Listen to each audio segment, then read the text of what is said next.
I want to tell you something I have not told anyone. Not my sister, not my doctor, not the two friends who noticed something was wrong and asked about it directly. I have not told them because I don't know how to explain what happened without sounding like a person who should be on medication. Maybe I am that person now. I genuinely cannot tell anymore.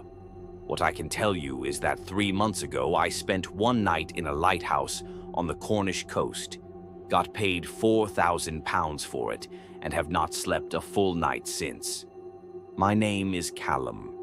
I was 29 and broke in the specific grinding way that happens when you are just barely keeping up with rent, and one unexpected bill arrives, and suddenly you are checking your account balance before buying groceries. I had £11 in my current account the morning I found the listing. I was a freelance sound engineer, income arriving in random bursts and disappearing just as fast. A job the previous month had paid late, and the month before had no work at all. The listing was on a contractor board I checked occasionally for short-term technical work. It did not look like the other listings. Paid research participation, overnight, session compensation, £4,000, single night requirements, full wakefulness throughout, complete silence throughout, compliance with all instructions from research staff. Location, Penwrath Point Lighthouse, Cornwall report to the site caretaker, no later than 8:40 p.m. on the date assigned. Note, participants who depart before session, completion will receive no payment. I read it 4 times, £4,000, one night. I had done overnight audio monitoring jobs in stranger places than a lighthouse for a fraction of that money. The note about early departure snagged in my mind the way a splinter does. Not painful, just present. Whoever wrote it had assumed people would want to leave. That bothered me more than anything else on the page. My £11 balance made the decision for me. I sent the contact email that afternoon. By evening, I had a response with a date, map coordinates, and instructions to bring whatever I needed to stay occupied through the night, but nothing capable of producing sound. No music, no podcasts, no speakers of any kind. I am a sound engineer. The irony was not lost on me. The drive to Penwrath Point took 4 hours. I arrived as the light was failing. The sea to my left dark and flat and enormous. The lighthouse sat on a headland at the end of a single-track road. White tower, attached keeper's cottage, a gravel car park with 2 other vehicles already in it. The smell coming off the water was salt and cold stone and something faintly organic, like seaweed rotting pleasantly in the last of the autumn warmth. The caretaker was waiting outside the cottage door, large, 60s, weathered in the way people get when they spend decades near the sea. He confirmed my name, checked something on a clipboard, and led me inside. The keeper's cottage was the study location, not the tower. It had been refitted, original furniture still there, but several mounted camera units added to the walls, small gray boxes with red indicator lights, an intercom panel near the front door, modern and incongruous against the whitewashed stone. He showed me around quickly. The main sitting room with its stone fireplace and 2 armchairs, a small kitchen, a bathroom, a narrow staircase to 2 bedrooms above, both sealed with orange hazard clips. The cameras were in every room except the bathroom, there to verify I maintained silence for the duration. At the top of each hour, a voice through the intercom would announce the time.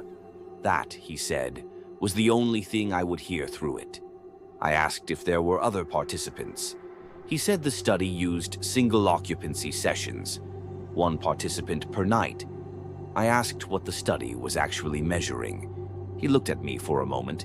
His expression was not unkind, but it was carefully empty of information. He said the research concerned perceptual acuity in conditions of prolonged silence. He said it was entirely safe and that every participant to date had completed the session. He did not say every participant had been fine afterward. I noticed that.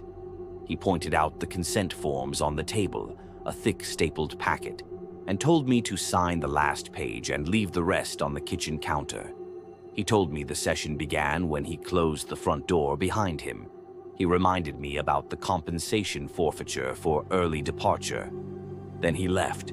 I heard his boots on the gravel path, the sound of a car door, an engine, then nothing but the sea. I signed the last page of the consent forms without reading them. I settled into the armchair closest to the fireplace. No fire, but the stone around it still held some warmth, and opened the book I had brought. 11 o'clock came and went. The intercom crackled. A flat, calm voice said, "The time is 11 p.m. It made me jump despite myself. I pressed my hand to my chest and felt my heart banging and waited for it to settle. I read until 11:30, then stood and walked the cottage slowly. Checked the kitchen cupboards, mostly bare, a few mismatched mugs. Looked out the seaward window. Black water, a low moon, the white line of surf far below. I walked to the sitting room bookshelf and ran my finger along the spines. On the bottom shelf, behind two other books that had been placed in front of it, was a slim notebook. Not a published book, a personal notebook, the kind with a cardboard cover. I pulled it out. The cover had nothing written on it. Inside, the first page said, in large printed letters, "Read this before 2 a.m. Do not ignore it." My first thought was that someone had left it as a prank. My second thought came slower, and it was colder. I sat down on the floor and read it. It said, "They will not tell you the full truth of what this study is. What follows is what I needed to know and wasn't told. Take it seriously or don't. But you will wish you had. Silence here is not a preference, it is protection. Something on this headland is drawn to human voice. The study exists to observe behavior in its proximity during a silent session. You are in no danger if you do not give it a reason to engage. If someone enters the cottage during the night and speaks to you, do not answer and do not look at them. You are the only participant. Single occupancy. Whatever enters and speaks is not a person. The intercom announces the hour at the top of each hour only. If it activates at any other time, cover both ears immediately. Do not wait. Do not listen to what it is saying. If the intercom uses your name or asks you a question directly, leave the building immediately. It means the session has broken down. Do not look through the seaward window between 2:15 and 2:22 in the morning. 3 knocks on the door should be ignored completely. 4 knocks means you should move to the center of the room and stay away from the door until the next hourly chime. Do not go into the bathroom if you hear sounds coming from it. If the power cuts out, close your eyes. Count to 100. Do not open them before you finish. Do not open them for any reason. If you see someone on the rocks below the window holding a light of any kind, close the curtains and do not open them for 2.5 hours. At some point in the night, you will hear your own voice. It will ask you something personal. It needs a response to hold its form. Do not answer. Do not acknowledge it at all. If the intercom announces 4:08 a.m., go to the understairs cupboard and stay there until another announcement is made. Do not open the bookshelf a second time. I sat on the floor of the cottage with the notebook in my hands for a long time. Then I stood up, put the notebook in my bag, and went back to my chair. Midnight. The time is midnight. I exhaled. 12 minutes later, the intercom clicked on. The same flat voice said, "The individual in the sitting room is reading." I lowered the book. I looked at the camera on the wall. The red light was on. My first thought was that this was just some additional monitoring protocol, narrating observations like a nature documentary. My second thought was that something about the phrasing was wrong. Not participant, not subject, the individual. I waited. Nothing else came through. I stood to get water from the kitchen tap and the intercom activated again. The individual in the sitting room is now moving. I stopped walking. My mouth was dry. I was aware, suddenly and acutely, of the wind outside, the low, rhythmic sound of the sea, the slight creak of the cottage as it settled in the cold. I was aware of how entirely alone I was. Then the hum started. Not from the intercom, from the building itself, from the stone, a subsonic thrumming that I felt in my sternum before I heard it with my ears. I know sound. I know acoustics. This was not the sea, and it was not the wind, and it was not the structure of the building in normal movement. Something was producing it. At 12:41, the intercom said, "The individual is not in compliance." Cold moved through me from the collar down. I had not spoken. I had not made any sound. My hands were trembling slightly at the fingers, and I pressed them against my thighs. At 12:46, "The individual will not last the night." The hum spiked. Pressure behind my eyes, sudden and sharp, the way air pressure changes before your ears pop on a plane. My vision swam at the edges.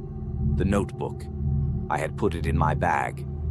Third rule, off-hour transmissions. Cover your ears before the message finishes. I got both palms over my ears before the next word could come. The vibration passed through my hands anyway, through the bones of my wrists and jaw and skull. My back teeth ached. I stood in the center of the room with my palms sealed over my ears, and I counted seconds and I told myself, "Stay standing, stay standing, stay standing." It stopped. Off. Instantaneous. No fade. I stood in the silence for a full minute before I lowered my hands. My ears rang faintly. The indicator light on the intercom was dark. The hum was completely gone. I retrieved the notebook from my bag and read every rule twice. I was reading the fourth rule again when I heard the door. Not a knock. The soft sound of a key in the lock, a sound I recognized, being familiar with old mechanisms, and then the click of the latch releasing and the door swinging open on its hinges. The woman who entered was perhaps 30. She was wearing walking gear, muddy boots, a waterproof jacket with a hood still up. She was carrying a small rucksack. She looked at me with the mild surprise of someone who expected to find an empty room and found it occupied. She said, "Oh God, sorry. They've done it again, haven't they? Put two of us in the same cottage." She laughed slightly. "This is the Penwrath study. I'm Cian." I looked at the floor. She kept talking. She said the whole administration was a shambles. She asked how long I had been there, whether I had eaten, whether the heating worked. I looked at the stone floor and said nothing. She stepped further into the room. I felt the shift in the air. "Are you all right?" she said. Her voice changed just fractionally, something under the warmth of it. "What are you holding?" I tightened my grip on the notebook. She took another step. I could feel her proximity without seeing it, the way you register heat from a surface without touching it. She said very quietly, "Give it here." I shook my head once. What came next was not gradual. The warmth of her voice did not slowly drain. It left all at once, like a light being switched off. She said, "Look at me." The voice was wrong. Too many layers in it, not synchronized, like two recordings of the same voice played back a half-second apart. "Look." I closed my eyes. I pressed the notebook against my chest. The temperature in the room dropped several degrees in the space of a breath. Something sweet and rotten arrived in the air, like cut fruit left in warm water, thick and close. Me. I felt warm breath on my face. I kept my eyes shut. I counted tiles in my memory. I recited the names of every piece of audio equipment I owned in alphabetical order. I gave it no entry point. The warmth withdrew from my face. Footsteps crossed the room. The door opened and closed. The lock clicked. I opened my eyes. 1:29 a.m. Empty room. I was shaking from the shoulders down. Not violently, a fine, constant tremor I couldn't will away. My throat was so dry it hurt to swallow. I sat on the floor with my back against the armchair and breathed slowly through my nose until the shaking reduced to something manageable. I checked the notebook. Next rule: do not look through the seaward window between 2:15 and 2:22. It was 1:34. I turned the armchair away from the window and sat facing the interior of the room, my back to the glass and the sea. At 2:09, I looked toward the window by accident, pure reflex, some peripheral movement. And in the second before I caught myself and looked away, I saw it, on the rocks below. A figure, holding something that glowed amber and steady, small and close, the way a candle looks when it is shielded from wind by a curved palm. Looking up, I pulled the curtains shut and set an alarm for 2 hours 40 minutes on my watch, and sat in the armchair facing the interior wall and tried not to think about what was standing on the rocks below, watching a window with closed curtains. The cold intensified. My breath was visible. The stone walls contracted slightly with small, sharp sounds. Then the sounds began from the bathroom. Soft at first. Water moving in the pipes, I told myself. Then I stopped telling myself that, because what I was hearing was not pipes. It was the sound of something moving in water. Deliberate, rhythmic. The occasional dull sound of something contacting the sides of a bathtub. Then a low voice from behind the bathroom door, murmuring, "Getting cold. Should warm it up." I pressed my back into the armchair and stared at the bathroom door handle and did not move. The bathroom sounds stopped. Footsteps. Across the bathroom floor. Pause. Then across the sitting room toward me. Slow. Even. Each step fully committed to before the next one began. The walk of something that was not in any hurry. They stopped behind my chair. I stared at the wall in front of me. I made myself breathe. I could hear it now, a low, wet breathing, labored in a way that had nothing to do with exertion. Just above my right ear, close enough that I felt the slight movement of displaced air. Then at my ear, a whisper, almost gentle, "Still awake." The footsteps moved away. The front door opened and closed for the second time that night. I turned around at 2:24. Empty. My left hand, resting on the armchair arm, was shaking badly enough that I had to grip the fabric to control it. Around 3:40, the crying began. From outside, at first, I thought, but no, from the bathroom. The door was closed, but sound travels through stone. It was quiet, effortful crying. Small sounds, the sounds of someone who had been at it for a very long time and was nearly out of energy for it. It lasted 18 minutes. I know because I timed it, which was the only thing I could think to do. When it stopped, I waited 5 minutes and then opened the bathroom door. The room was empty. The bathtub was bone dry. The mirror above the sink showed only my face, which I barely recognized. I looked approximately 10 years older than I had that morning. The lights went out at 4:20. Total darkness. No warning. From the kitchen I heard it immediately, that low, close to the ground movement. Not footsteps, something moving on all 4 points, nails on stone tile, each placement careful and deliberate, measuring its approach. I closed my eyes. 1, 2, 3. Kitchen to sitting room, stone to the soft resistance of the old rug. The quality of the sound changed. 11, 12. It was in the room. 20, 21. I could feel it orienting toward me. The temperature ahead of me dropped by several degrees as it drew close. My fingers were numb. My jaw was clenched so hard my skull ached. 33, 34. It stopped directly in front of me. The breathing. Slow, thick, close. I could smell it now. Iron and cold seawater and something sweet in a way that was entirely wrong. The kind of sweet that means decay. 48, 49. Something contacted the side of my face. Dry. The texture of old bark, moving down from my temple to my jaw with terrible gentleness. 57. A voice. Below the range of anything that should be able to speak, it said, "Open them." I counted. "You can open them now." 71. 72. Something wet and rough moved across my cheek. Once. Slowly. The smell intensified. 88. 89. "Last chance," it said, and the voice was almost kind. 98. 99. 100. The lights came back on. I sat rigid for 30 full seconds before I opened my eyes. The room was empty and unchanged. My cheek was wet and cold.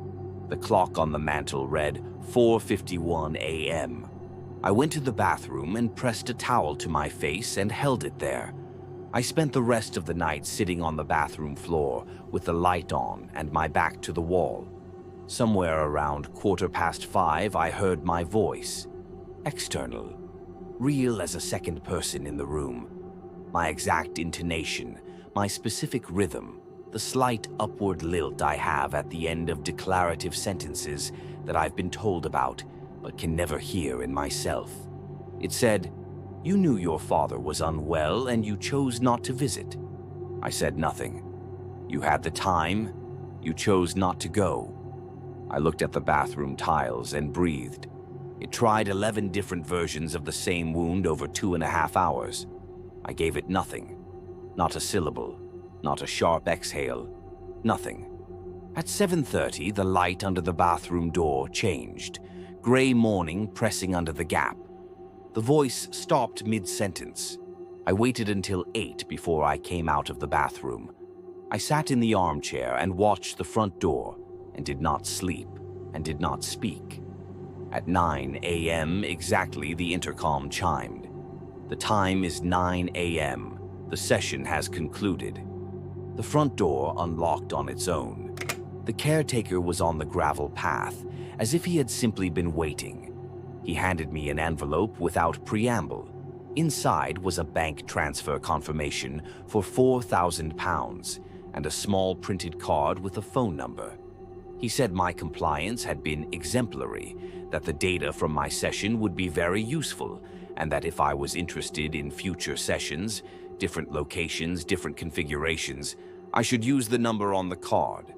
I put the envelope in my pocket. I left the card in his hand. I drove back to London without stopping. I did not turn the radio on. I did not speak to anyone until the following evening, and when I finally did, ordering coffee, one word, just the name of a drink. I felt something in the room change, a quality of attention that hadn't been there the moment before. I have not told anyone what happened. I am telling you now because it is 4 in the morning, and I am sitting in my flat, and I have just heard my own voice ask, from somewhere near the bedroom wall, whether I am ready to answer yet. I have not answered. But here is what keeps me awake. The notebook said something on this headland is drawn to human voice. It said, the headland. A specific place, a fixed location. I am 300 miles from that lighthouse.